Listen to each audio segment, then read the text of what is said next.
ఏమిటంటే ఈ వారమే కాదు వచ్చే వారం కూడా ఇదే వాక్యంలో ముందుకు వెళదాం. మనం ప్రభు మాట్లాడిన మాట ఒక మాట ఉంటుంది చూడండి. యోహాను సువార్త 16వ అధ్యాయంలో 33వ వచనం.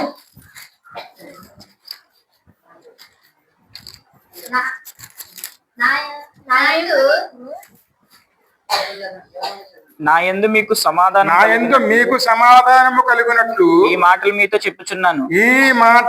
మీతో చెప్పుచున్నాను. లోకములో మీకు శ్రమ కలుగును. అయినను ధైర్యం తెచ్చుకొనుడి. నేను లోకమును జయించి ఉన్నానెను. హల్లెలూయా. నేను లోకమును జయించి ఉన్నాను. ఇది ఈరోజు మనం జ్ఞాపకం చేసుకుందాం. ఎందుకంటే జయాలు పొందుకునే వారు చాలా మంది ఉంటారు, అనేక రకాలుగానో ప్రయత్నాలు పడుతూ ఉంటారండి. మరి విజయాలు పొందుకోవాలని ఎన్నో రకాలుగా ప్రయత్నాలు చేస్తూ ఉంటాం. కానీ అన్నిటికన్నా ప్రాముఖ్యమైనది ఏది? నేను లోకమును జయించి ఉన్నాను. ఈ లోకాన్ని జయించాలని ముందు. అది ఈ లోకంలో ఎవరి వల్ల జరగదండి. కేవలం ఒకే ఒక్కరు ఆయనే ఉన్నారు. ఆయనే అంటున్నారు నేను లోకాన్ని జయించి ఉన్నాను. ఆ మాట చెప్పేటప్పుడు ప్రభువు ముందు రోజు ఇది, ఆ తర్వాత రాబోయే రోజు ఆయన శిలువుకి ఎదురు వెళ్ళవలసిన రోజు అండి. అంటే లక్ష్మీవారి ఈ మాట మాట్లాడుతున్నారు. ఆయన తెలుసు ఆ రోజు జరగబోయే ఏమిటో తెలుసు. తాను అప్పగించబడినప్పుడు తను అనుకున్న వారు అందరూ కూడా తను దూరం వెళ్ళిపోతారని, కడకే కొంతమంది అబద్ధాలు కూడా ఆపుతారు. ఈయనెవరో నాకు తెలియదు అని. ఆ పరిస్థితులు వస్తాయని దేవునికి తెలుసు. కానీ ఆయన అంటున్నారు అన్నమాట, నేను విజయాన్ని సాధించాను. ఏ విషయంలో విజయం సాధించారు ఆయన? ఈ లోకంలోనే. లోకం దేని మీద ఆధారపడింది? దాన్ని ఆయన పరిపూర్ణంగా జయించారండి. నేను లోకమును జయించి ఉన్నాను. ఈ లోకంలో ఏముంటుందంటే పాపము, మరణము, సాతాను, ఈ మూడు కూడా లోకంలో నింపబడి ఉంటాయి. ఈ లోకము వీటి మీద ఆధారపడి ఉంటుంది. పాపము, మరణము, సాతాను. వీటిని మేము జయించేవారునే ఉండాలి. వీటిని జయించాలంటే అది మన వల్ల ఎవరి వల్ల కూడా కాదండి. ఎందుకంటే మనం పుడుతూనే పాపంలో పుట్టి ఉన్నాం కాబట్టి అక్కడ మనం ఖచ్చితంగా మనకు సహాయం అనేది కావాలి. మరి ప్రభు చెప్తున్నారు ఇక్కడ, నేనే లోకాన్ని జయించి ఉన్నాను. మీ లోకం ఏముంటది? శ్రమలు, బాధలు, ఇరుకులు, ఇబ్బందులు, సమస్యలు అన్నీ ఉంటాయని కూడా ప్రభువే స్పష్టంగా చెప్తున్నారు. ఆయనను ధైర్యంగా తెచ్చుకుని నేను లోకంను జయించి ఉన్నానని. అంటే మన ధైర్యం తెచ్చుకుని ఎవరైతే ప్రభు మనకు ఉన్నారో ఆయన ద్వారా మనం ముందుకు వెళ్ళేవారు ఉండాలి. మరి ఈ లోకంలోకి పాపం ఎలా వచ్చింది? ఎందుకంటే ఇప్పుడు మన అందరూ మయాన ఉన్న ఏలుబడి చేస్తున్నది ఏంటంటే, ఈ లోకంలో ఏలుబడి చేస్తున్నది మనుషుల వల్లే వచ్చింది. పాపం అండి. పాపము వల్ల మన అందరూ కూడా దేవుని దూరం అయ్యాం. పాపం వల్ల వచ్చిన జీతమే మరణము. ఆ మరణము, పాపం రావడానికి కారణం సాతాను. ఎందుకంటే సాతాను ప్రేరేపణ వల్లనే సమస్తం జరుగుతాయి. మరి ఈ లోకంలోకి అంటే అసలు పాపం అనేది సాతాను వల్ల వచ్చింది. కానీ ఈ లోకంలోకి వచ్చింది ఒక మనిషి ఆ రోజు దేవుడు చెప్పిన ఆజ్ఞకు లోబడిగా అవిధేయత వల్లనే వచ్చింది. ఎందుకంటే ఆజ్ఞ అతిక్రమమే పాపము. ఆ పాపానికి వచ్చే జీతమే మరణమే. ఆజ్ఞ ఎందుకు అతిక్రమించాడు ఆయన? అంటే ఒకరి ప్రేరేపణ వల్లనే. ఆ ప్రేరేపణ వల్లనే వస్తుంది. ఈ లోకం దేంతో నిండిపోయి ఉన్నది అంటే అన్నమాట. మొదటి యోహానులో స్పష్టంగా ఉంటుంది. రెండో అధ్యాయంలో 15-16 వచనాలు. ఈ లోకమైన నేను లోకములో ఉన్నవైనను ప్రేమింపకుడి. ఎవడైనను లోకమును ప్రేమించిన ఎడల తండ్రి ప్రేమ వానిలో ఉండదు. లోకములో ఉన్నదంతయు అనగా శరీర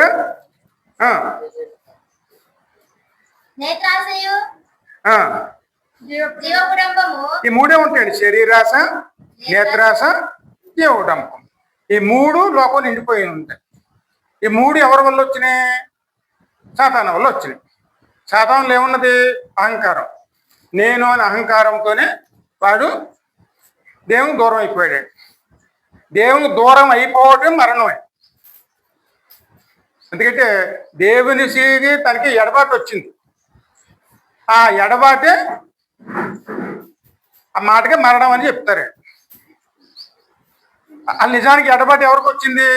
సాతానికిని, దేవునికి. ఎప్పుడైతే ఎడబాటు వచ్చిందో వాడు కింద పోయబడ్డాడు. ఆ సమయంలోనే కొత్త సృష్టి చేశారు. కొత్త సృష్టి చేసినప్పుడు ఇక్కడ 2వ అధ్యాయంలో కనపడుతుంది. ఆది కాండంలోను స్పష్టంగా కనపడుతుంది. 2వ అధ్యాయం చూడము.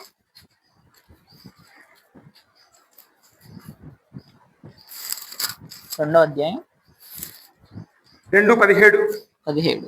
అయితే అయితే మంచి చెడ్డల ఆ, తెలివినిచ్చు ఆ, వృక్షఫలమును ఆ, తినకూడదు. తినకూడదు. నీవు వాటిని తిను నీవు ఆటు తినమున నిశ్చయముగా నిక్షేముగా చచ్చుదవని సచ్చదవని నరునిని నరుని ఆజ్ఞాపించును. ఆజ్ఞాపించి. అంటే ఇక్కడ దేవుని వాక్యంలో మొట్టమొదటి మరణం గురించి మాట్లాడింది ఎవరు? దేవుడే. ఎందుకంటే మరణం అంటే ఎడబాటు. అందు మునిపే సాతాను దేవునికి ఎడబాటుగా అయిపోయాడు, దూరం వెళ్ళిపోయాడు. ఇప్పుడు ఆ ఎడబాటు రావడానికి కారణం సాతానులో ఉన్నట్టు అవిధేయత. ఆ అవిధేయతకే మరొక పేరు పాపం అని.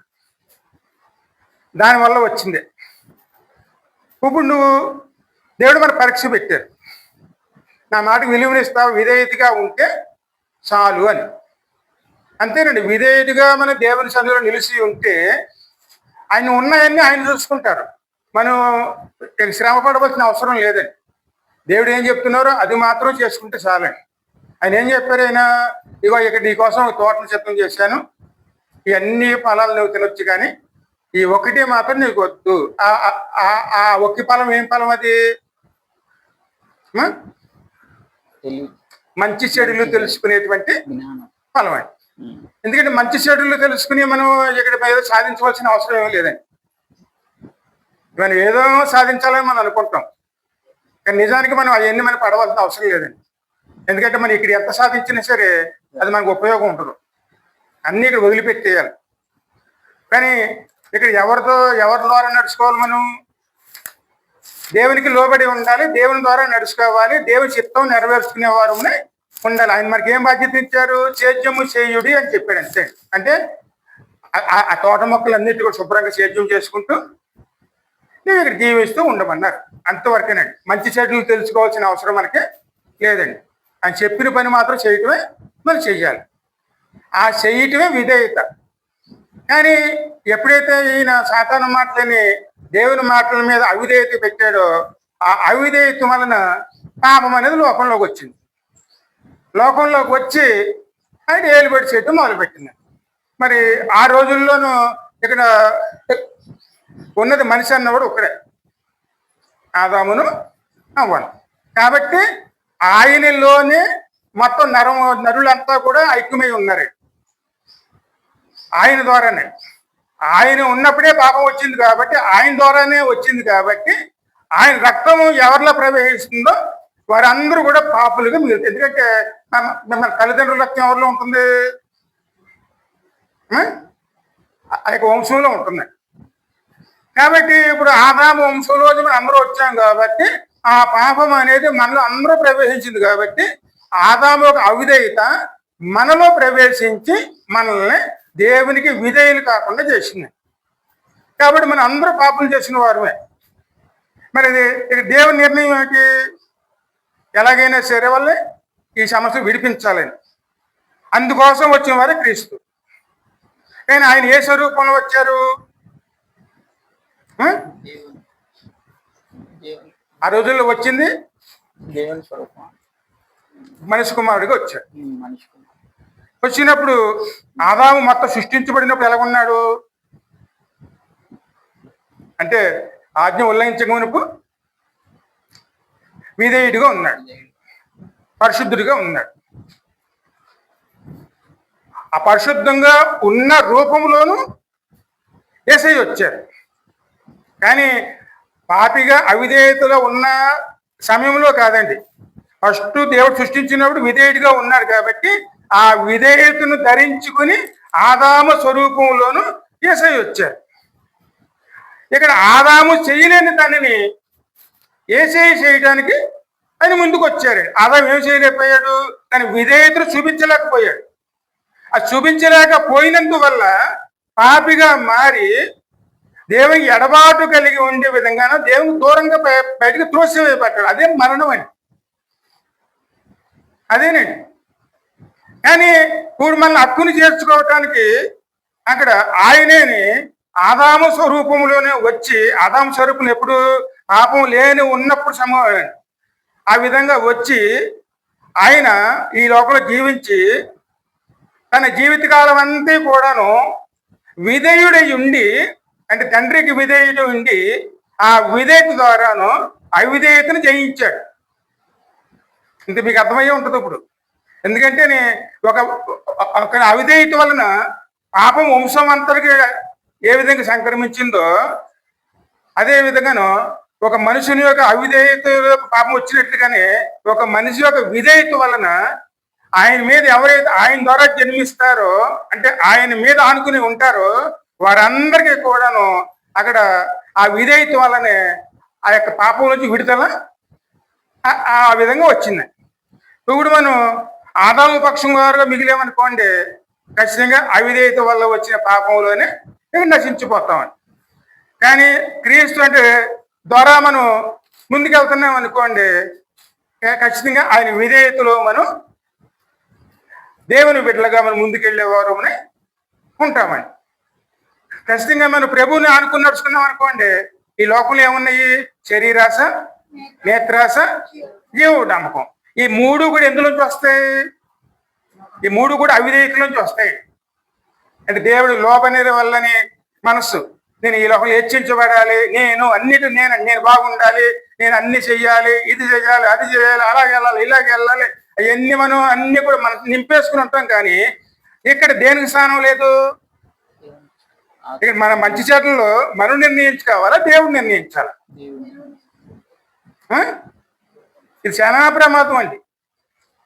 మనం ఏం ఆలోచించినా సరే దేవుని చిత్తం అయితే నేను చేయగలుగుతాను, ఇది చేయాలనుకుంటున్నాను, ఆ దేవుని చిత్తం అయితే అన్న దేవుని మీద ఆనుకుని మనం ముందుకెళ్లే వారమే ఉండాలి. కానీ దేవుణ్ణి మరి పక్కన పెట్టి ఇది నేను చెయ్యాలి, అది నేను చెయ్యాలి అని మరి ఎప్పుడైతే మనం ఆలోచన చేస్తామో అది ఖచ్చితంగా అవిధేయతలోకి వెళ్ళిపోవాలి. మంచి చెట్లు మన అవసరం లేదండి. ఇక్కడ మనం ఎలా జీవించాలనేది దేవుని చిత్తం తప్ప మన చిత్తం కాదు. ఆ విధేయత మనం దేవునిలో మనం పొందుకున్నాం కండి, అంటే మళ్ళీ యేసయ్యలో మనం పొందుకున్నాం కాబట్టి ఆయనకు లోబడి ఆయన ద్వారా మనం ఈ లోకాన్ని దాటేవారు ఉండాలి. దేవుని చిత్తమే మన జీవితంలో నెరవేరే విధంగానే మనం ముందుకు వెళ్ళాలి. అలా వెళ్ళటమే ఇక దేవుని చిత్తం. ఎప్పుడైతే పరిపూర్ణంగా ఆయన మీద అనుకుంటామో అప్పుడు ఆయన నడిపించడం మొదలు పెడతారు. మరి ఆయన నడిపించితే మనం ముందుకు వెళ్ళగలుగుతామా, లేకపోతే మనకే మనం ముందుకు వెళ్ళగలుగుతామా అండి?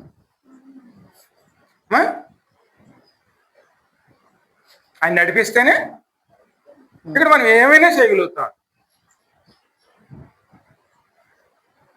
రోమీయులు 5:19 చూడమ్మా.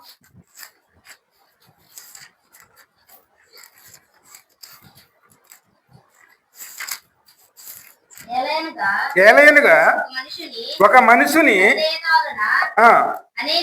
అనేకులు పాపులుగా ఎలాగూ చేయబడదురో అలాగే ఒకని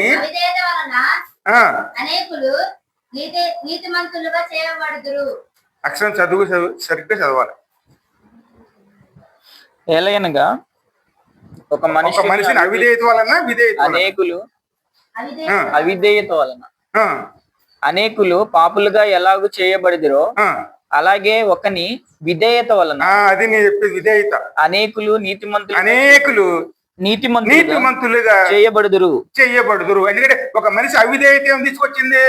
అందరిని పాపులు చేసింది. కానీ ఒక మనిషి విధేయత ఏం చేసింది? అందరినీ నీతిమంతులుగా చేసింది. ఆ మనిషి మొదటి ఆదాము, ఆ తర్వాత వచ్చిన వారు కడపటి ఆదాము. ఇద్దరు కూడా దేవుని ద్వారా వచ్చిన వారే, మనుషుల సంబంధం లేదండి. ఆదాము ఎలాగైతే దేవుని సంబంధిగా దేవుడు చేస్తే వచ్చాడో, అలాగే యేసయ్య కూడా పరిశుద్ధాత్మ అంశం వల్ల ఈ లోకానికి వచ్చారండి. అందుకే అది దేవుని ద్వారా అనుగ్రహించబడ్డారు ఇద్దరు కూడాను. అందుకే ఇక్కడ మొదటి ఆదాము దేవుని చేత చేతులు చేయబడిన అంకులు. అలాగే నిత్య జీవము కలుగుటకై నీతి ద్వారా వీటి ద్వారా కృపయు మన ప్రభువైన ఏలు నిమిత్తము పాపం ఎక్కడ విస్తరించును అక్కడ కృప అపరిమితముగా విస్తరించును. అయిపోయింది. ఎందుకంటే ఇప్పుడు ఆదాము ద్వారా పాపం లోకంలోకి వచ్చింది. ఆ పాపము మనందరి మీద ఏలుబడి చేస్తుందండి. ఎందుకంటే ధర్మశాస్త్రం మన అందరూ మీరేం కాబట్టి ఎందుకు ధర్మశాస్త్రం ఎందుకు ఇచ్చారు? ఎందుకంటే ఆ ధర్మశాస్త్రం దేవుడు ఎందుకు ఇచ్చారంటే తన కృప ఎంత అత్యవసరమో, తన కృప అనేది ఎంత విలువైందో మనం అందరూ గ్రహించుకోవటానికి మన అందరికీ ఆదాముకి ఇచ్చిన విధంగానే మనకు కూడా ఇచ్చారు. ఎందుకంటే ఆదాముకి ఏమి ఇచ్చారు? ఆజ్ఞ ఇచ్చారు. అదే విధంగా మనకు కూడా ఆజ్ఞని ఇచ్చారు. ఆజ్ఞ ద్వారా మనం ముందుకెళ్ళగలుగుతామా? దేవుని కృప ద్వారా ముందుకెళ్ళగలుగుతాం. అంటే మంచి చెడులు తెలుసుకుని మనం ముందుకెళ్ళగలుగుతామా? లేదా దేవుడే మన మంచిని చెడుని ఆయన నిర్ణయించుకుని ఆయన చేతిలో ముందుకు వెళ్ళటం వల్ల మనం ముందుకెళ్ళగలుగుతామా?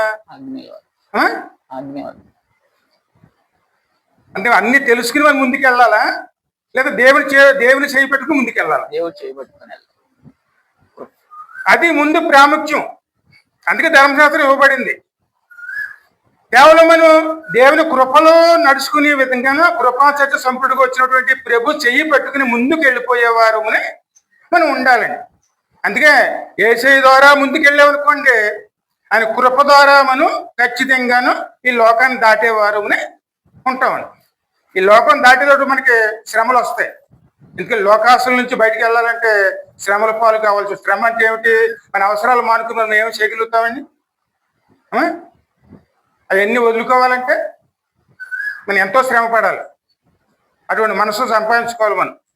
మరి అన్నిటి దాటి వెళ్ళాలంటే ఆయన అన్నారన్నమాట, నేను లోకాన్ని జయించి ఉన్నాను, భయపడకూడి నేను లోకమును జయించి ఉన్నాను. మరి లోకాన్ని ఎలా జయించారు ఆయన? తన విధేయత వల్లనే. ఆ మాట మీరు ఫిలిప్పీన్లు చూడమ్మా 2:7.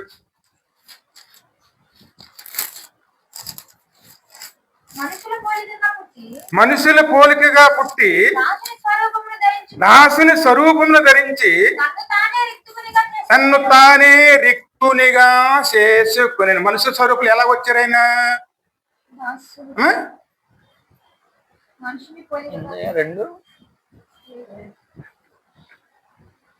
2:7 మనుషుల పోలికగా పుట్టి. అందుకే ఏ మనిషి పోలిక వచ్చారైనా? మనుషుల పోలికగా. ఆదాము పోలిక. ఆదాము మొట్టమొదటి జన్మించుడు ఎలాగున్నాడు? పరిశుద్ధుడు. ఆ పరిశుద్ధతతో పుట్టినటువంటి ఆదాము పోలికలోనే తాను జన్మించి, ఆదాము ఎలాగైతే పుట్టినోడు పరిశుద్ధంగా ఉన్నాడు, యేసయ్య కూడా పుట్టినోడు పరిశుద్ధంగానే ఉన్నాడండి. మనలో అయితే ఇంకా జనపాపం ఉంది, అందుకే మరి కర్మపాపం ఉన్నది. కానీ ఆదాములో కర్మపాపం లేదు, అదే జనపాపం లేదండి. దేవుని ద్వారా ఆయన వచ్చాడు. అదే యేసయ్య కూడా ఎలా వచ్చారు? పరిశుద్ధాత్మలో వచ్చారండి. అది కర్మపాపం లేదు, జనపాపం లేదు, ఏ పాపం లేనివాడు. కానీ అప్పటి నుంచి ఎలా జీవించే విధానాన్ని బట్టే ఆయన ముందుకు వెళ్ళగలుగుతాడండి. అందుకే ఇక్కడ ఒక మనుషునిగా పుట్టి దాసుని స్వరూపమును ధరించుకొని. ఎందుకంటే పుట్టినప్పటి నుంచి ఆయన ఎప్పుడు అయినా సరే అవిధేయత కలిగిన వాడు కాదండి. పుట్టినాడు పెరుగుతున్నప్పుడు తల్లిదండ్రులకు లోబడ్డాడు. ఆ తర్వాత జీవితకాలం అంతే లోబడే ఉన్నారండి. ఆయన ఎక్కడ అవిధేయతకు లోనవాడు కాదండి. చిన్నప్పటి నుంచి కూడా దేవునికి లోబడ్డాడు, తల్లిదండ్రులకు లోబడ్డాడు. ఆయన తన విధేయత ద్వారానే ఈ లోకాన్ని జయించే వారి కింద ఉన్నారండి. ఎందుకంటే ఆయన పాపాన్ని జయించడానికి తన విధేయత ద్వారానే దేవునికి లోబడి దేవుని ఏం చేయాలనుకుంటున్నారో అది తన జీవితంలో జరిగించుకునే విధంగాను దేవుని పరిపూర్ణంగా లోబట్టాడు కాబట్టి నేను లోకాన్ని జయించి ఉన్నాను. మరి ఆయన మరణం కూడా ఆయనకి ఎలా కనపడింది? నిజం. ఎందుకంటే కొన్ని ఆశలు మనం తీరకపోతే మనం అపజయం అనుకుంటాం. నిజం. అది సాతాను కొన్ని మన ప్రేరేపణలు ఇస్తాడు, అది మనం గ్రహించుకోలేం. దేవుడికి అన్ని తెలుసు కాబట్టి అది వద్దు అంటాడు. దేవుడు ఇవ్వలేదు కాబట్టి మనం ఓడిపోయామా? దేవుని యొక్క చిత్త ప్రకారం నిలబడి దాన్ని జయించామా?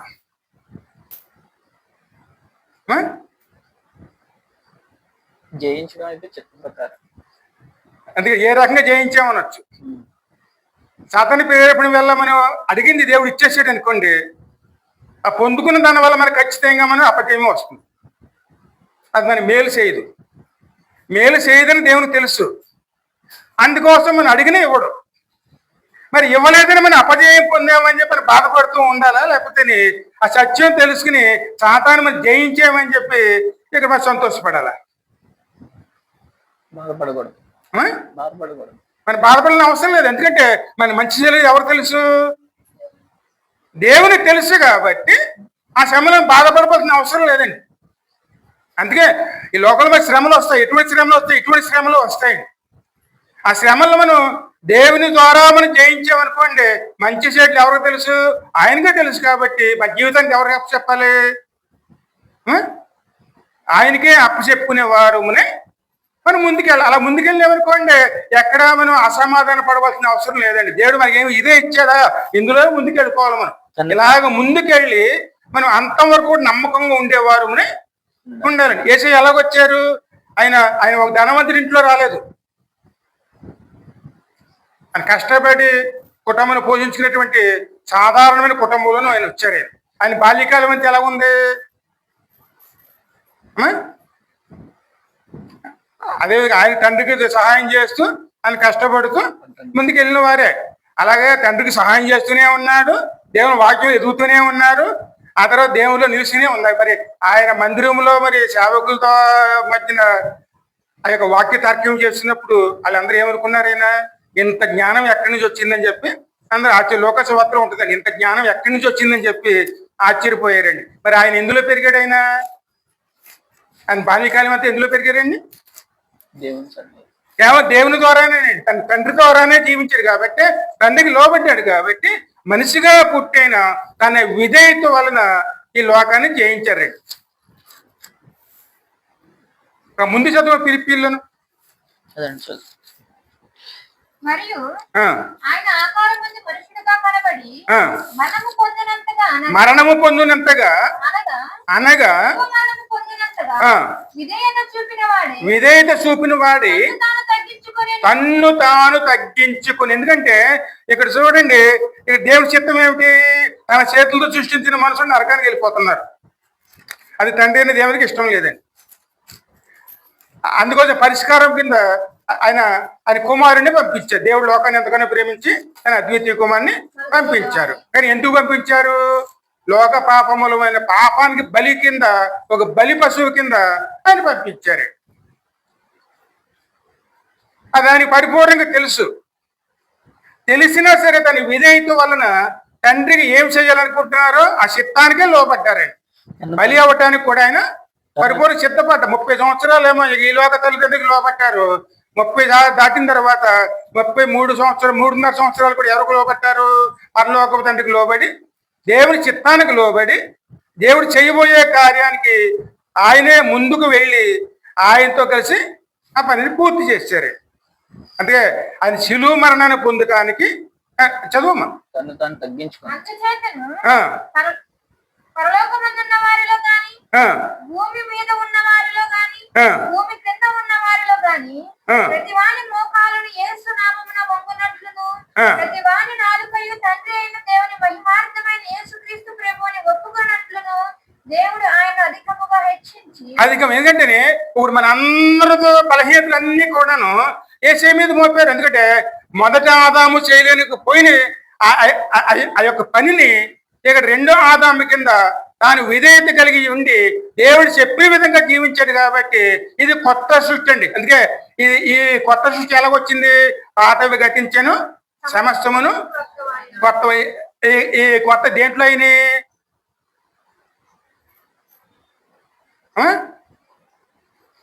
ఎప్పుడైతే మనం యేసుక్రీస్తుని నమ్ముకున్నామో కడగబడిన తర్వాత పాతవి గతించుకొని కొత్త జీవితాన్ని అంతకుముందు ఎవరు మనం? ఆదాము ద్వారా వచ్చిన వారు. కానీ ఇప్పుడు ఎవరు మనం? ఇప్పుడు మన కడపది ఆదాము ద్వారా జన్మించిన వారు. ఎందుకంటే యేసుక్రీస్తుని ఉన్న వారికి ఏ శిక్షా విధిను లేదండి. పాతవి గతించుకొని అంతకుముందు జరిగినవన్నీ గతించిపోయినాయండి. కాబట్టి మనకు ఇప్పుడు ఎవరు రక్షణకర్త? ఎవరు? కేవలం యేసయ్యనే. మనందరూ కూడా ఆయన సహోదరుల కింద మనం మార్చబడ్డాం కాబట్టి ఆయనే మనకి వచ్చారు. మన గలతీయులు 4:4 ఉంటుంది చూడము.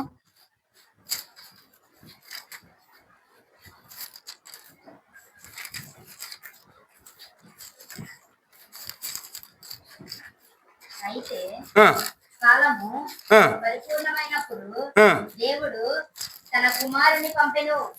ఆయన స్త్రీయందు పుట్టి మనము దత్తపుత్రులకు కావాలని ధర్మశాస్త్రములకు లోబడి ఉన్న వారిని విమోచించుటకై ధర్మశాస్త్రములకు లోబడిన వాడాయను. అందుకే ఆయన లోకాన్ని ఎందుకు వచ్చారు? ఆయన కాలం పరిపూర్ణం అయిపోయింది. దేవుడు చేయాలనుకున్న పని దీన్ని చేసే సమయం వచ్చేసింది. మనం దత్తపుత్రులను కావాలని మనం అందరం కూడా ఇప్పుడు దేవుని బిడ్డలుగా మారాలి అంటే అంతకుముందు మనం ఎవరి పిల్లలు? ఆదాము పిల్లలు. ఈ మొదటి ఆదాము ఎలాగున్నారు? పాపంలో పడి ఉన్నారు. ఇప్పుడు మనం విడిపించబడాలి. అందులోంచి ధర్మశాస్త్రములకు లోబడి విడిపించబడాలంటే మనల్ని దేవుని బిడ్డలుగా మార్చుకోవాలి. ఆ మార్చుకోవడమే దత్తత అండి. అంటే అంతకుముందు మనం ఎవరి దాంట్లోనూ? ఆదాము తండ్రి ఎవరు? సాతాను. ఎందుకంటే సాతాను మీద ఆధారపడి జీవించారు కాబట్టి సాతాను ఆదాము తండ్రి అయ్యాడు. ఎప్పుడే దేవుని కాదనుకున్నాడో అప్పుడే. కానీ మనం ఎప్పుడైతే ఈ కడపటి ఆదాము ద్వారా మనం ముందుకెళ్తాం మొదలు పెట్టామో ఆయన ద్వారా మనం నూతనంగా జన్మించిన వారి కింద మనం ఎలా మారాం? మనం దత్తపుత్రులుగా కావాలని ధర్మశాస్త్రానికి లోబడిన వారిని విమోచించుటకై ధర్మశాస్త్రమునకు లోబడిన వాడు. ఎందుకంటే ధర్మశాస్త్రం లోబడతామంటే ఏమిటి? మనం చేయాలనుకుంటున్నామండి అన్నీ. ఎందుకంటే మన అందరికి చూడండి, ఒక మంచి దేవుని బిడ్డలుగా మారాలని మన అందరికి ఆశ ఉన్నది. కానీ చెయ్యాలనుకుంటున్నాం. కానీ మనలోని పాపం ఏం చేస్తుంది? మా స్పష్టంగా రోమియోలో 7, 10, 14, 15 వచనాలు ఉంది కదండి. మనం ఏదో చేయాలనుకుంటున్నాం. కానీ మనలోని పాపం ఏం చేస్తుంది? ఆ పాపం మనం చేసే పనిని అడ్డగిస్తుందండి.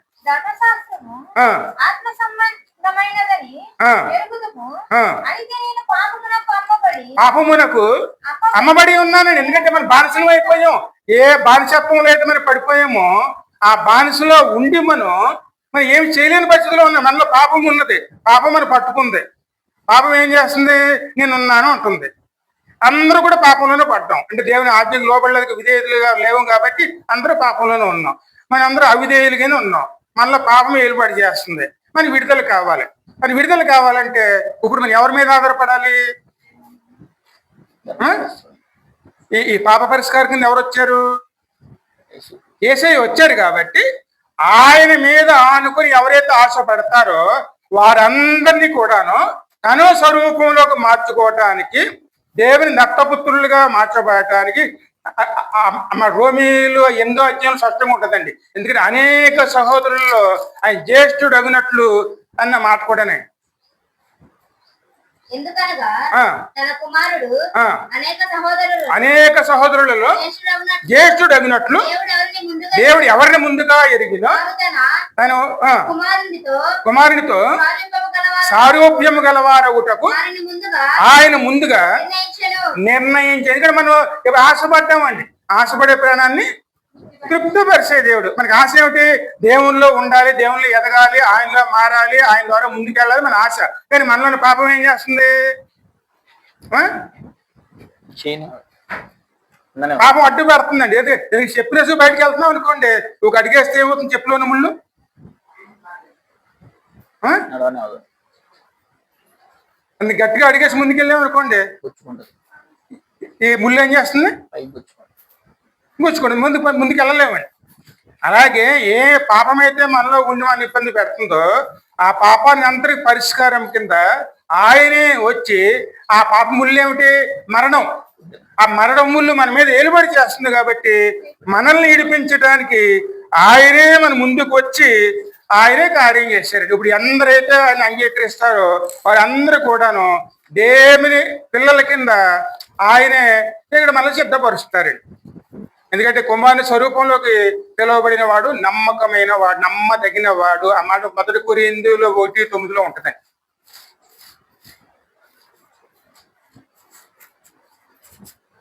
మన ప్రభువైన ఆ, యేసుక్రీస్తు యేసుక్రీస్తు తన కుమారుని సమూహమునకు ఆ, మిమ్ములను పిలిచిన దేవుడు నమ్మదగినవాడు.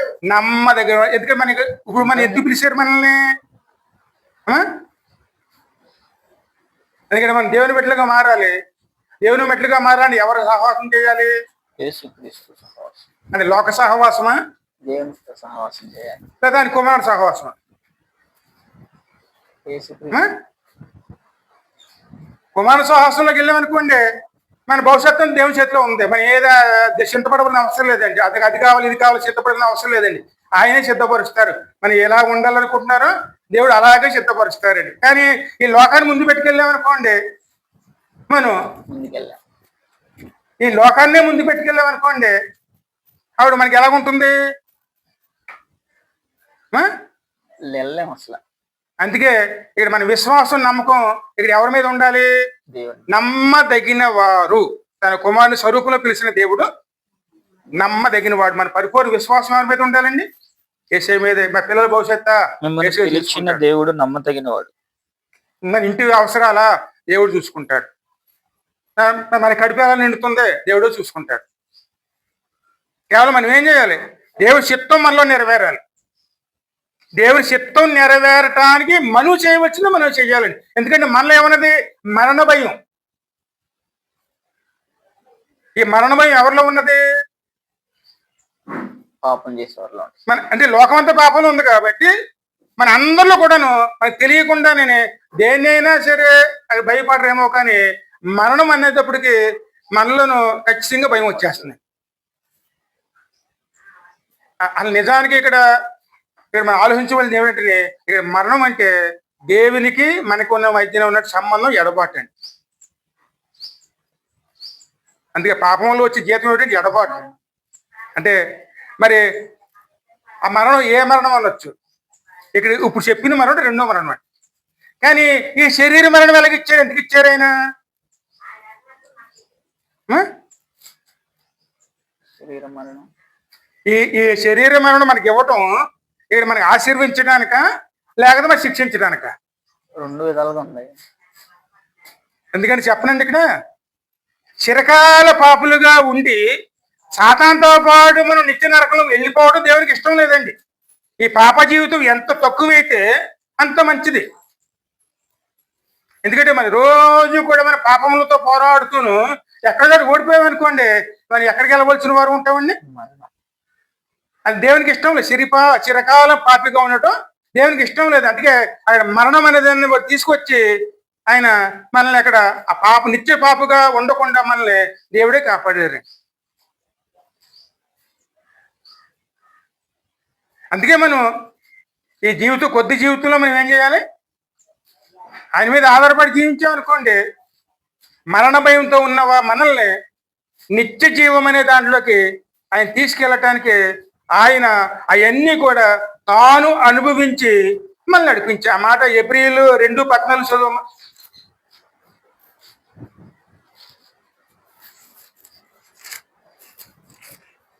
చదువు. 2:14. 2:14 చదువుతున్నాను. కాబట్టి కాబట్టి ఆ పిల్లలు రక్తమాంసములు ఆ పిల్లలు రక్త మాంసము గలవారైనందున నందున ఆ ప్రకారమే మరణము యొక్క బలము గలవానికి అనగా అపవాదిని మరణము ద్వారా నశింపజేయుటకు జీవిత కాలమంతయు మరణ భయము చేత దాస్యమునకు లోబడిన వారిని విడిపించుటకును ఆయన కూడా రక్త మాంసములలో పాలివాడు. భయం ఏమిటి? మరణము ద్వారా అనగా అపవాదిని. మనం పని చేయకపోతే అప్పుల పాలు అయిపోతాయేమో, అదే మరణం. అప్పులు అవటం మరణం. లేకపోతే మన సమస్యలో పడిపోతాయేమో ఆ పని చేయకపోతేనే. ఈ భయం మనల్ని వెంటాడుతుందండి. ఈ భయం ఏం చేస్తుంది? మనల్ని దేవుని చెప్పిన పనులు పక్కన పెట్టేసి ఆ పనులు చేయడానికి ప్రోత్సహిస్తుంది. ఈ నష్టం వస్తుంది, ఆ నష్టం వస్తుంది, అది అలాగే వస్తుంది, ఇలాగే వస్తుంది, లేకపోతే బంధువులు దూరం అయిపోతారు, లేదా వాళ్ళు అయిపోతారు, మన పిల్లలు పెళ్ళిళ్ళు అవ్వేమో, లేకపోతే అదేమో ఇదేమో అని చెప్పి దేవుడి సన్నిధిలో దేవునితో నడవలసిన మార్గంలోంచి మన తొలగిపోవటానికి కారణం ఏమిటి? ఆ భయం అండి. ఆ యొక్క భయం ఏమిటి? అదే మరణ భయం. అంటే మనం కోల్పోతామేమో అన్న భయముతో మనం ఏం చేస్తాం? జీవిత కాలం అంతా జీవిస్తూనే ఉంటామండి. మరి ఇవన్నీ కూడా ప్రభు జయించారా లేదా? జయించారు. అవన్నీ కూడా మనం ఎలాగున్నావో ఆయన ఎలాగున్నారు. ఆయన ఎలా జయించారు అలాగ మనం జయించి ముందుకెళ్లేవారు. అందుకే నేను లోకమును జయించి ఉన్నాను అన్న తర్వాత ఇంకో మాట కూడా ఉందండి. లోకంలో మీకు శ్రమ కలుగుతుంది. ఆ శ్రమ ఎలాగొస్తుంది అంటారేమో, మన బంధువులు దూరం అవ్వకపోవచ్చు, అందులో ఒంట్లో ఆరోగ్యం పోవచ్చు, ఉండటానికి సరైన ఇల్లు లేకపోవచ్చు, లేకపోతే ఏది పట్టుకుని నష్టాలే రావచ్చు, నిందలు రావచ్చు, బాధలు రావచ్చు, మరి పిల్లల మీద ఎంతో ఆశ పెట్టుకుని ఉండొచ్చు, కానీ సరైన ప్రవర్తన వాళ్ళు లేకపోవచ్చు, ఎన్నో రకాలుగా ఇబ్బందులు రావచ్చు. ఇవన్నీ కూడాను మనకు ఉన్న సమస్యలేనండి. కానీ వీటన్నిటిలో కూడా మనం ఎవరి సహాయంతో దాటుకుని వెళ్ళాలి? దేవుని సహాయంతో.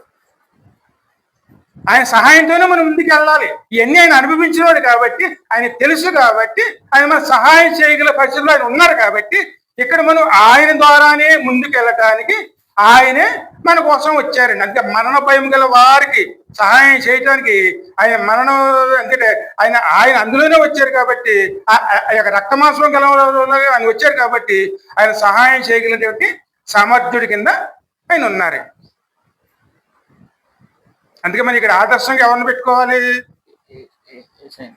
సాతాను ఎలాగ పెడతాడంటేనే, ఇప్పుడు ఏదైనా సరే వాక్యాన్ని ముందు పెట్టుకు వెళ్ళాము అంటే స్పష్టంగా దేవుడు మనల్ని ఖచ్చితంగా నడిపిస్తారు. ఆస్తులు కాడైనా సరే, లేకపోతే వేరే ఏ విధమైనా సరే వాక్యాన్ని ముందు పెట్టుకెళ్ళామంటే అక్కడ ఖచ్చితంగా దేవుని చిత్తమే నెరవేర్చుకుంటే వెళ్తుంది. కానీ మనం దేవుని చిత్తం మీద కన్నాను దాని మీదే మన మనసు ఎక్కువగా పడింది అనుకోండి, అది జరగకపోతే మనం ఏదో పోగొట్టుకున్న వారి కింద మనం ఆలోచిస్తూ ఉన్నాం అనుకోండి, ఇక్కడ మన చిత్తం ఎలా కనపడుతుంది? దేవుని తాత్కాలికంగా మనం ఏం చేస్తాం? ఇక్కడ పక్కన పెట్టేసి దానికోసమే ప్రయాసపడుతూ ఉంటామండి. మరి సాధారణ ఇక్కడే మనం పట్టుకుంటాడు. దేవుడు అంటే కూర్చుంటే ఇది ఎప్పుడు అవుతుంది నీకు? ఈ కాసేపు దేవుని పక్కన పెడితే నువ్వు ఖచ్చితంగా ముందుకెళ్ళిపోతావు. ఆ యొక్క ప్రేరేపణ ఎవరి వల్ల వస్తుంది? అపవాది కూడా చేస్తాడు. ఖచ్చితంగా అపవాదేనండి. కానీ దాన్ని జయించాలంటే ఖచ్చితంగా మనం ఎవరి మీద గురి ఉండాలి? దేవుడు తోడు ఉండాలి. అందుకే లోకాసులైనా సరే శరీరాశ ఏమి ధరిస్తామో, ఏమి తింటామో, మనం ఎక్కడ ఉంటామో అవన్నీ మనకు అవసరం లేదండి. దేవుడు ఇస్తేనే అయినా మనం అనుభవించేవారు ఉంటామండి. ఎందుకంటే ఆకాశ పక్షులు చూడండి, అవి ఎత్తవు కోయవు. అదేవిధంగా అలంకరణలో అక్కడ ఉందండి. అంటే పొద్దున్న పూజ సాయంకాలం ఎండిపోయే గడ్డి పువ్వుకే దేవుడు అంత అలంకరణలు ఇస్తేనే మరి వాటికన్నా విలువైన మనల్ని దేవుడు ఎందుకు అలంకరించడు? అంటే ఏమి ధరించదుమో ఎన్ని త్రాగుదుమా? మరి అన్నీ కూడాను కాస్త దేవుడు ఇస్తారు కదండి అన్ని. అందుకే మన మనసు ఎక్కడ ఉండాలి? దేవుని పైన ఉండాలి. ఆయన మీద ఉండే విధంగానే మనం నడిపించటానికి ఆయనే మనకి తోడయ్యుండి ఆయన మనం రక్షించడానికి ఆయన అవన్నీ కూడా తన భుజస్కంధం వల్ల మోసుకునే విధంగా మనం పూర్వము చేసిన మన పాపములు విడిపించి మనం కొత్త జీవితంలో నడిపించడానికి ఆయనే భుజస్కంధం వేస్తున్నారు. కాబట్టి మరణ భయం గల వారిని నడిపించే విధంగాను ఆ మరణానికి ఆయనే లోనయ్యి ఆ మరణాన్ని జయించి మన కొత్త జీవితాన్ని మనకు దేవుడు అనుగ్రహించారు. అనేక మంది సహోదరులను ఇంకా ముందు చదువు అక్కడ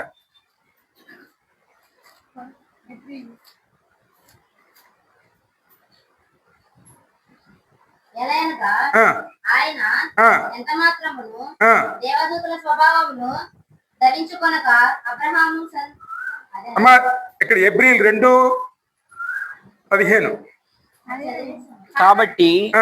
ఆ పిల్లలు రక్త మాంసం ఆ పిల్లలు రక్త మాంసం గలవారైనందువల్ల ఆ ప్రకారమే మరణము యొక్క బలము గల వానిని అందుకే మరణం యొక్క బలము గల వాణిని అనగా అపవాదిని మరణము ద్వారా నశింపచేయుటకు జీవిత కాలమంతయు మరణ భయము చేత దాస్యమునకు లోబడిన వారిని విడిపించుటకు ఆయన కూడా రక్త మాంసములలో పాలువాడాయను. ఏలయనగా ఆయన ఎంత మాత్రమును దేవదూతల స్వభావమును ధరించుకొనక అబ్రహాము సంతాన స్వభావమును ధరించుకొని ఉన్నాడు. కావున ప్రజల పాపములకు పరిహారము కలుగజేయుటకు దేవుని సంబంధమైన కార్యములలో కనికరమును నమ్మకమును గల ప్రధాన యాజకుడిగా నిమిత్తము అన్ని విషయములలో ఆయన తన సహోదరుల వంటి వాడు కావలసి వచ్చెను. మన రూపంలోనే ఉన్నారు, మన బంధువులుగానే ఉన్నారు, మన నడిపించేవాడుగా ఉన్నారు, మన ప్రధాన కాపరిగా ఆయన ఉన్నారండి. ఇప్పుడు మన పాపములన్నిటికీ పరిష్కారం ఎవరి చేతిలో ఉంది? యేసయ్య చేతిలో. ఆయన ఎందుకంటే ప్రజల పాపముల కోసం ప్రధాన కాపరి అయినటువంటి ప్రధాన యాజకుడు బలి అర్పించాలి.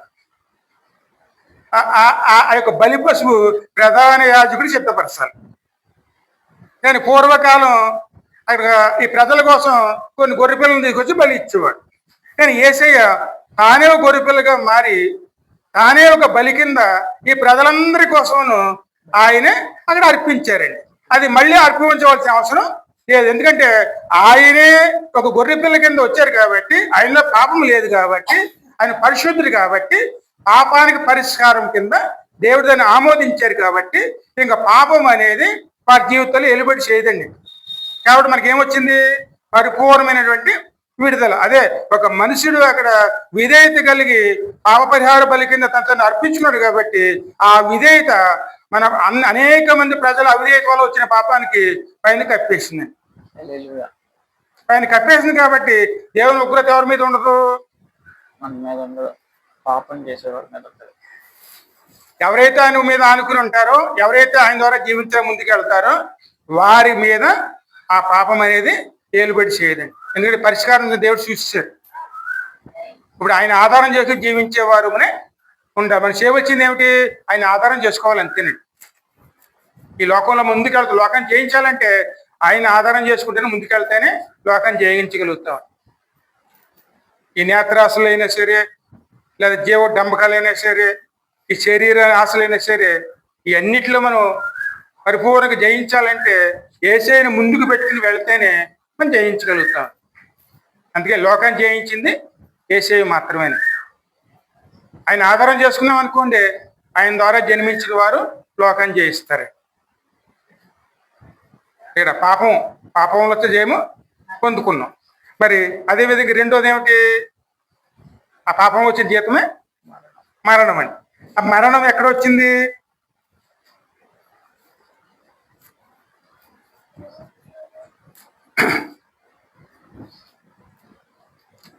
మొదటి కొరింథీ 15:45 చూడము.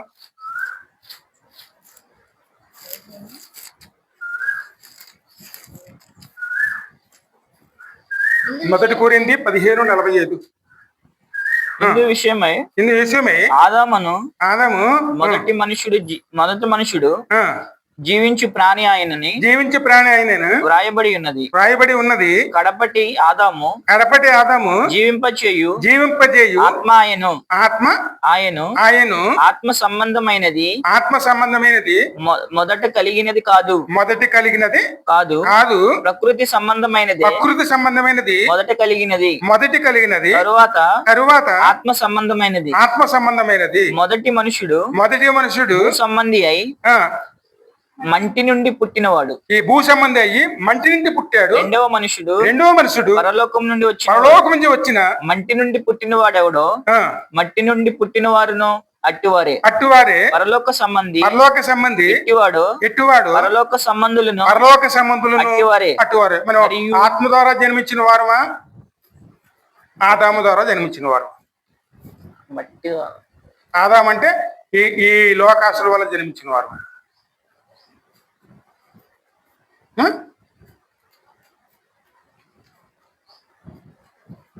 మట్టి నుండే కదా. ఇంతకి మరి ఎవరి సంతానం? మనిషికి ఇక్కడ 2 జన్మలు ఉంటాయి. మా శరీరంగా పుట్టిన జన్మ వేరు, దేవుని వాక్యం ద్వారా పుట్టిన జన్మ వేరే. దేవుని వాక్యం ద్వారా పుట్టామనుకోండి, అది కొత్త సృష్టి. ఆదాము సంతానంలోంచే మనం దేవుని సంతానంగా మారాం. అంటే దేవుని వాక్యం ద్వారా మళ్ళీ పుట్టాం, కొత్త జన్మ. ఆ మాట స్పష్టంగా యోహాను 3 ఉంది కదా, 3:4 ఉంటుంది చూడండి. కొత్తగా జన్మిస్తేనే కానీ నీవు 3:3 చూడము.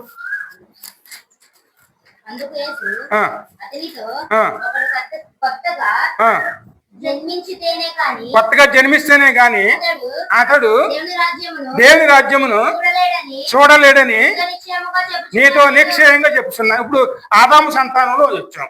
ఆదాము సంతానముగా ఉండిపోదామా? ఇప్పుడు దేవుని సంతానంగా మారదాం. దేవుని సంతానంగా మారాలంటే ఇప్పుడు వాక్యం ద్వారా పుట్టాలి. మనం వాక్యం ద్వారా పుట్టటమే కొత్త సృష్టి. ఆటవి గతించను సమస్తమును కొత్తవ. యేసుక్రీస్తులో మనం ఉన్నాం, ఆయన నమ్ముకున్నాం, మనం కొత్త సృష్టిగా మారాం. ఆతో గతించిపోని కొత్త జీవితాన్ని ఆరంభించుకున్నాం. ఆట వాటిలో మనకి సంబంధం లేదండి. ఈ లోక సంబంధం విషయాలు మనకి అవసరం లేదు. ఏసే సంబంధాలుగా మారాం. ఆయన వచ్చే వరకు సిద్ధంగా ఉండాలి. ఆయన వచ్చేవరకు మనం ఆయనతో పాటు వెళ్ళిపోయేవారు ఉండాలి. ఎందుకంటే ఏదో ఒక ఊరికి వెళ్ళి కాసేపు వచ్చిన వారికి అక్కడ ఇవన్నీ మనకి కావాలండి, అవసరాలా?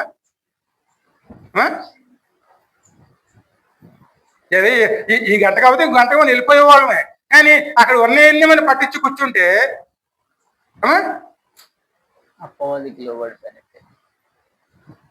అవి మనకు సంబంధం లేదు. మళ్ళీ దేవుని వాళ్ళు ఎప్పుడైతే మళ్ళీ మనం పుడతామో ఇప్పుడు దేవుని సంబంధులుగా మారాం కాబట్టి దేవుని విషయాల మీదే మనం ఎక్కువగా గురి పెట్టేవారు ఉండాలి. అందుకే ఆయన ఎక్కడున్నారు ఇప్పుడు? మాట వీరు మొదటి యోహాను 1:14 చూడమ్మా.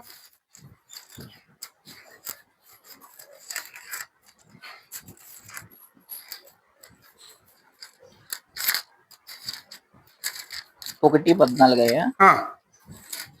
1:14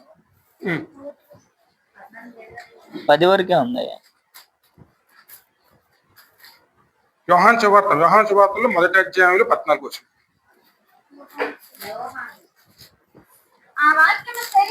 ఆ వాక్యము శరీరధారి అయి కృపా సత్య సంపూర్ణుడిగా మన మధ్యనే నివసించెను.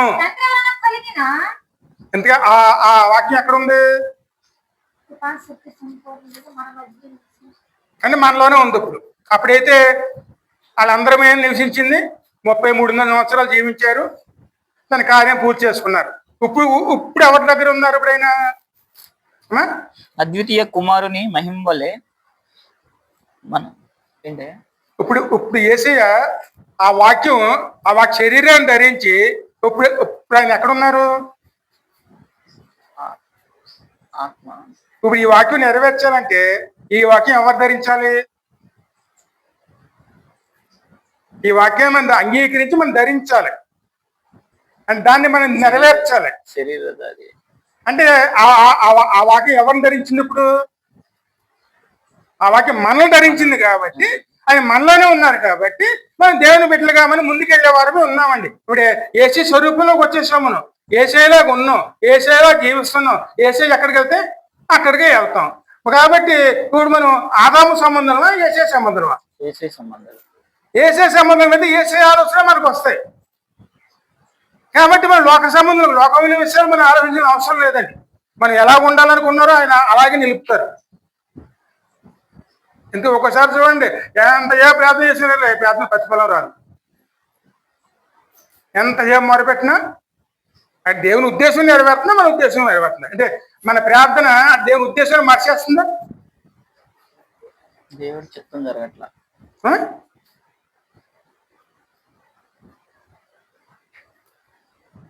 మరి అక్కడ అంత ప్రార్థన చేసి 50 మంది కాడి నుంచి 10 మంది దాకా వచ్చి ప్రార్థన చేసిన తర్వాత ఆ యొక్క ఉపద్రవాన్ని ఆపగలిగాడా?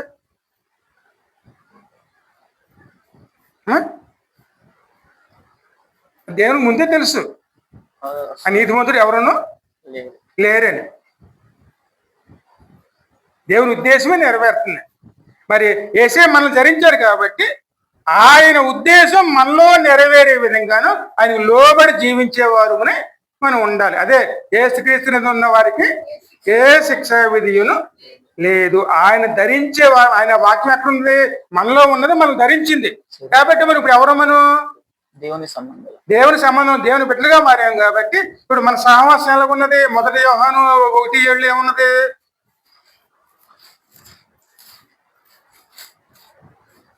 అయితే ఆయన వెలుగులోనున్న ప్రకారం మనమును వెలుగులోనికి నడిచిన ఎడల మనము అన్యోన్య సహవాసం గలవారమై ఉండి అప్పుడు ఆయన కుమారుడైన యేసు రక్తము పాపం నుండి మన పాపము నుండి మనలను పవిత్రులుగా చెయ్యును. మనం పాపం లేరు అని చెప్పుకునే. ఎందుకంటే దేవునితో మన అన్యోన్య సహవాసం లేకపోతే మనం పాపం లేని వారికి ఎలా మారుతామండి?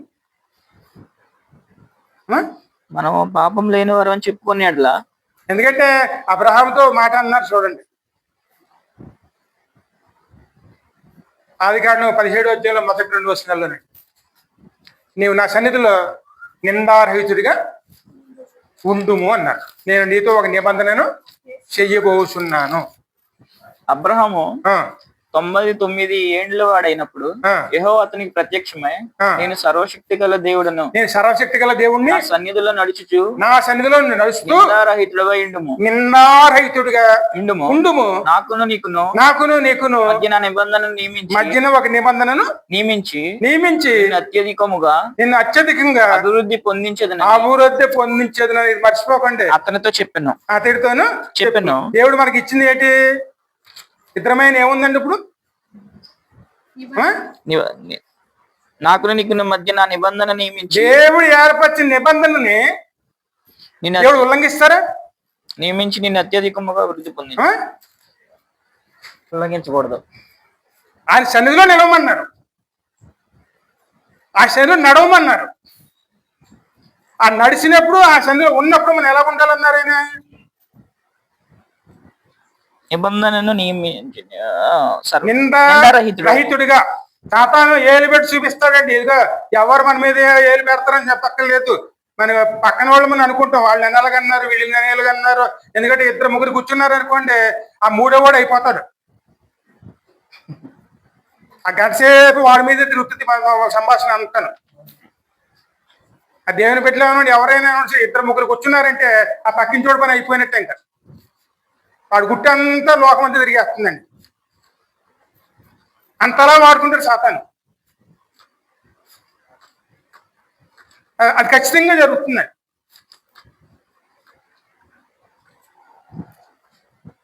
ఇప్పుడు దేవునితో మనం ఉంటున్నాం, ఆ సన్నిధానంలో ఉన్నప్పుడు ఖచ్చితంగా దేవుడు అక్కడ ఇక మనం ఎలా ఉండాలని కోరుకుంటాడు అంటే మీ బిడ్డలో మీకు ఎలా ఉండాలని కోరుకుంటారు? దేవునిలో ఆ? దేవుని సన్నిధి లేదా? అంటే ఈ లోకం నిందలేస్తే నిందలు పడేలాగా ఉండాలా? ఆ? అంటే ఈ లోకం ఒక దొంగగా చూడాలా? ఆ? అది కదా ఈ లోకం మళ్ళీ ఒక వేషధారులుగా చూడాలా? అంతే ఈ లోకం తాగుబోతుల్లో చూడాలి మనల్ని. ఆ? మరి మీ పిల్లల విషయంలో మీరు అంగీకరించకపోతే దేవుడు ఎలా అంగీకరిస్తారండి? ఆ? మేము ఎలాగైనా బతికేస్తాము ఎక్కడ నా పేరు దేవుని పిల్లలు అని పెట్టుకుంటే ఆయన ఎలా సహిస్తారు? ఆయన ఈ మధ్య ఇదేనండి మా బలహీనత, మీ తాగుబోతులుగా ఉన్న బలహీనత. ఆ బలహీనతల్లోనే మేము వచ్చేస్తాం మందిరానికి, బలహీనతల్లోనే రక్తం తీసుకుంటాం, శరీరం తీసుకుంటాం. అది ఇవేం చేయగలం అంటే మరి ఆ యొక్క తండ్రి మనసు ఎలా ఉంటుంది? మీ పిల్లలు మీ మాట వినకుండా తాగుబోతులు వెళ్తే అది మీ పరిస్థితి ఎలా ఉంటుందండి?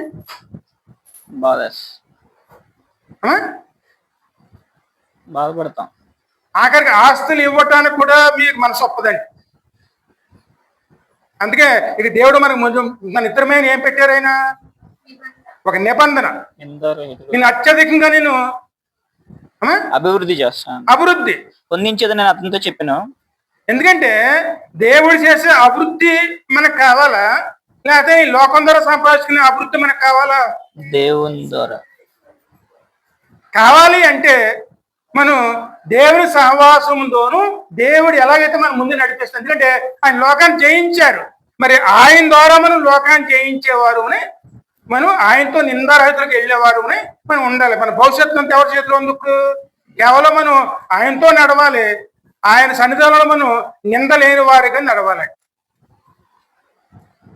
సాతాను ఎలా నిందలు పెడతాడంటే చూడండి, అమ్మ ప్రకటన గ్రంథం 12:10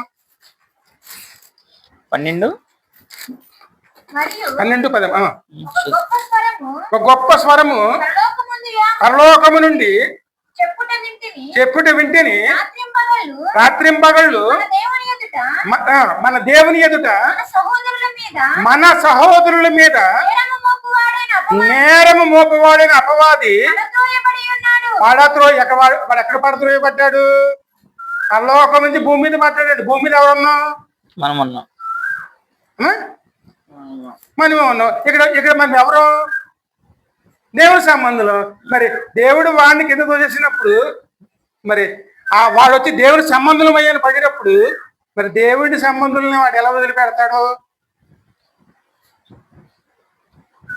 ఇప్పుడు వాడు ఏమంటాడు తెలుసండి? నేను తప్పు చేసి నేను బయటకు ఇంటేసావు కదా, నీ పిల్లలు చూడు, నీ పిల్లలు చేసే పని ఏమిటి?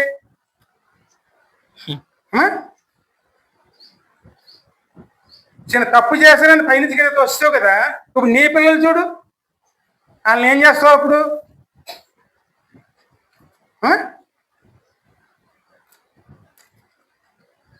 రాత్రి పగల వాడు ఏం చేస్తాడు? మరి ఆ నేరం మోపే విధంగా మన జీవిత విధానాలు ఉంటే ఎలా ఉంటుంది?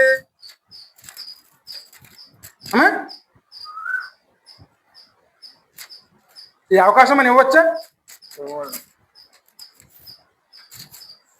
ఈ అవకాశం మనం ఇవ్వకుండా జీవించడమే మనం దేవునితో కలిసి నడుచుకునేవారు. ఎందుకంటే మనలోను మన సొంతంగా మనం దీన్ని జయించలేమని, జయించిన వాడు మనకు ఉన్నారు ఇక్కడ.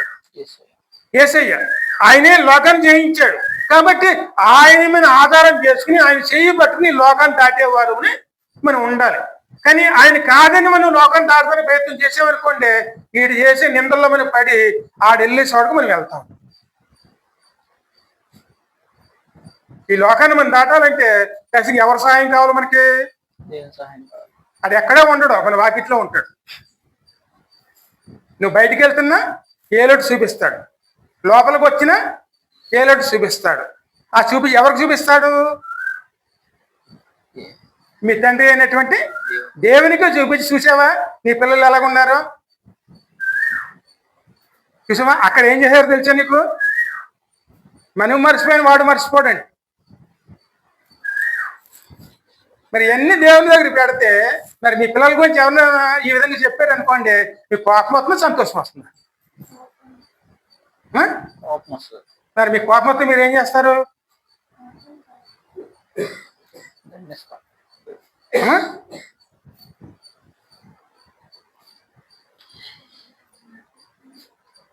మరి వీటిని దాటుకెళ్ళాలంటే అందుకే దేవుని సహాయమే కావాలని మనకి.